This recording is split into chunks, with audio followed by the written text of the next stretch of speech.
Imagine living in a city gripped by fear, where a killer lurks in the shadows, striking without warning and vanishing without a trace. What drives these faceless predators, and how have they evaded justice for decades? Today, we delve into the chilling tales of 5 serial killers who were never caught.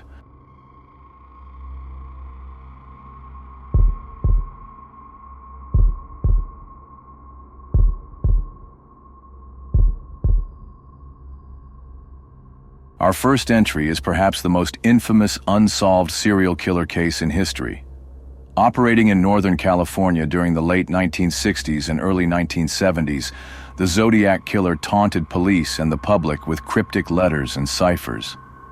The Zodiac is confirmed to have killed at least 5 people, though he claimed responsibility for 37 murders. His victims were often young couples enjoying quiet nights out. His methods ranged from shootings to brutal stabbings.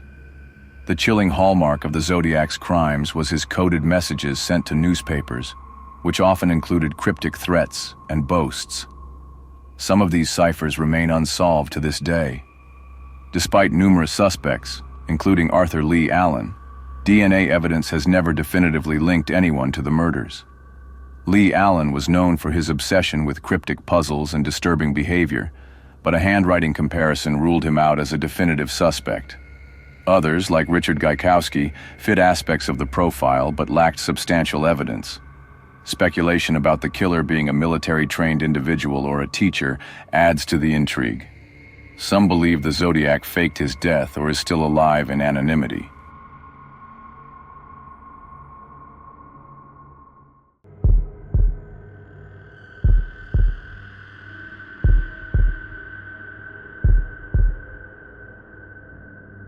London, 1888.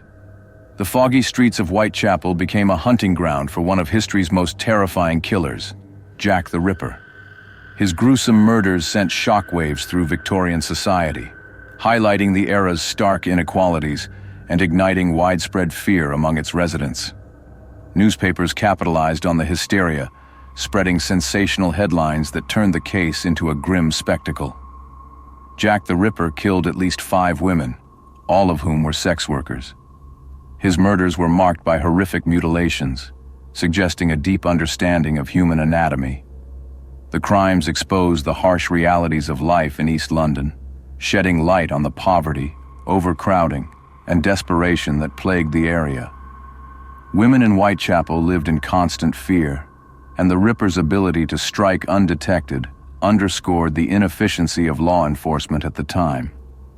The police used primitive methods to hunt the killer, relying heavily on eyewitness accounts and rudimentary forensics. The letters purportedly from Jack, including the infamous "Dear Boss" letter, added to the confusion, with some experts believing they were hoaxes meant to further mislead investigators.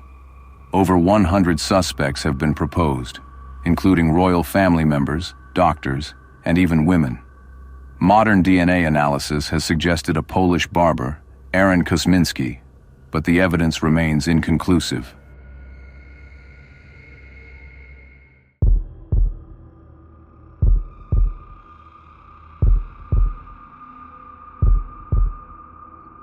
Between 1968 and 1985, the Tuscan countryside in Italy was haunted by a killer, or killers, known as the Monster of Florence. The case is one of Europe's most puzzling unsolved mysteries, leaving a profound cultural and societal impact on Italy. The monster targeted couples in secluded areas, ambushing them in their cars.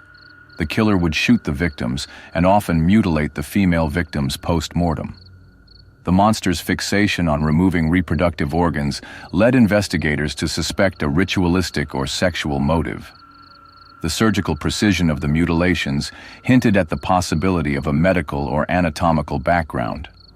The crime sent waves of fear and paranoia through the idyllic Tuscan countryside, a region known for its serenity. The case also sparked a media frenzy, with newspapers sensationalizing the murders and turning the investigation into a public spectacle. As fear grew, couples avoided secluded areas, and tourism in the affected regions declined. Additionally, The case raised questions about the effectiveness of the Italian judicial and investigative systems, which many believed were marred by corruption and inefficiency. The case has seen over a dozen arrests, including a group alleged to be part of a satanic cult. Others theorize the monster could have been a single deranged individual or a coordinated group. However, no conviction has stuck, leaving the identity of the monster shrouded in mystery. Theories about cover-ups and political interference continue to cloud the investigation.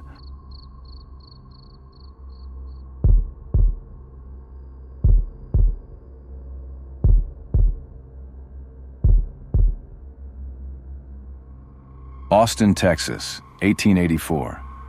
A shadowy figure terrorized the city, earning the macabre title of the Servant Girl Annihilator.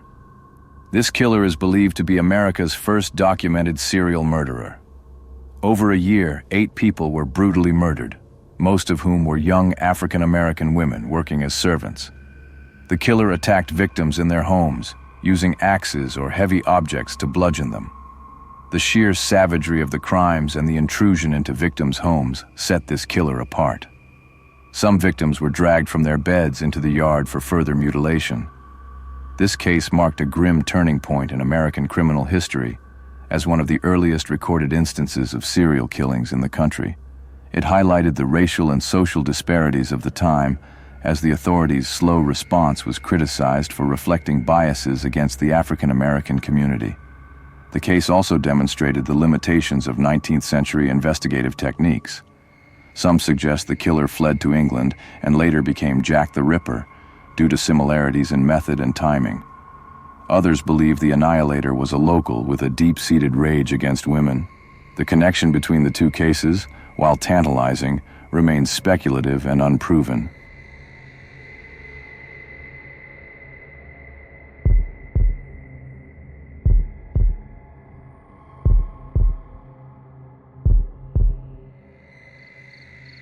Stretching across British Columbia, Canada, Highway 16 has become synonymous with tragedy. Known as the Highway of Tears, this remote stretch has been the site of dozens of murders and disappearances since the 1970s. The majority of victims have been Indigenous women and girls, many of whom were last seen hitchhiking. Police have confirmed some of these cases are linked to serial killers, but many remain unsolved. The lack of urgency in addressing crimes against Indigenous women has long been a point of contention. Marginalization, racial bias, and limited resources for investigating these cases have contributed to decades of unresolved pain for victims' families. Calls for action have highlighted the broader issue of violence against Indigenous communities in Canada. The isolation of the highway and the targeting of vulnerable individuals make this case particularly haunting. The lack of reliable evidence and jurisdictional challenges between local and federal authorities have left investigators struggling to connect the dots. Multiple killers are suspected, with some cases linked to convicted murderer Cody Legabokov. Others theorize that the Highway of Tears may have attracted opportunistic predators over the decades due to its remote nature. However, the systemic failures in investigating crimes against Indigenous women have left many questions unanswered.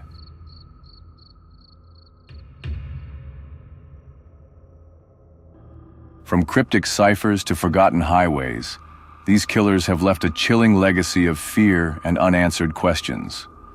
What drives a person to commit such atrocities, and how do they evade justice for so long? Perhaps the scariest part is knowing they might still walk among us. If you found this video intriguing, don't forget to like, share, and subscribe for more chilling stories from the shadows of history. And let us know in the comments, which unsolved case haunts you the most?